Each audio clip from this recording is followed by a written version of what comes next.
প্রিয় শিক্ষার্থীবৃন্দ, আশা করি সবাই ভালো আছেন। আজকে আমরা দুটো শব্দ নিয়ে আসছি, দুইটাই অ্যাডভার্ব, হার্ড এবং হার্ডলি। চেহারাও প্রায় সেম, কিন্তু কাজ কাম একজন আরেকজনের থেকে সম্পূর্ণ বিপরীত। আমরা এই দুইটাকে আজকে শিখব। হার্ড মানে হচ্ছে কঠোর, মানে এই যে কঠোর পরিশ্রম করাটা, এগুলো বোঝায়। আর হার্ডলি বলতে কি বোঝায়? হার্ডলি একটা নেগেটিভ ওয়ার্ড, যদিও তার চেহারার মধ্যে কোনো নেগেটিভিটি নাই, কিন্তু সে অর্থ যেটা দেয় সেটা হচ্ছে খুবই নেগেটিভ।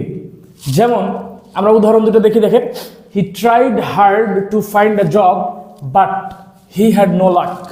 সে খুবই পরিশ্রম করছিল, ট্রাইড হার্ড, খুবই পরিশ্রম করছে, but he had no luck, কিন্তু পায় নাই, দুর্ভাগ্য, পায় নাই।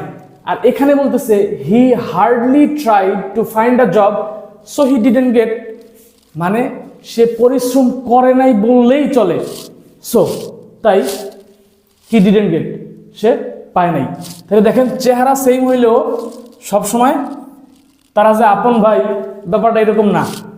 হার্ড মানে হচ্ছে কঠোর পরিশ্রম করছে, পজিটিভিটি দেয়, আর হার্ডলি করে নাই বললেই চলে, মানে সম্পূর্ণ বিপরীত মিনিং। আশা করি ক্লিয়ার।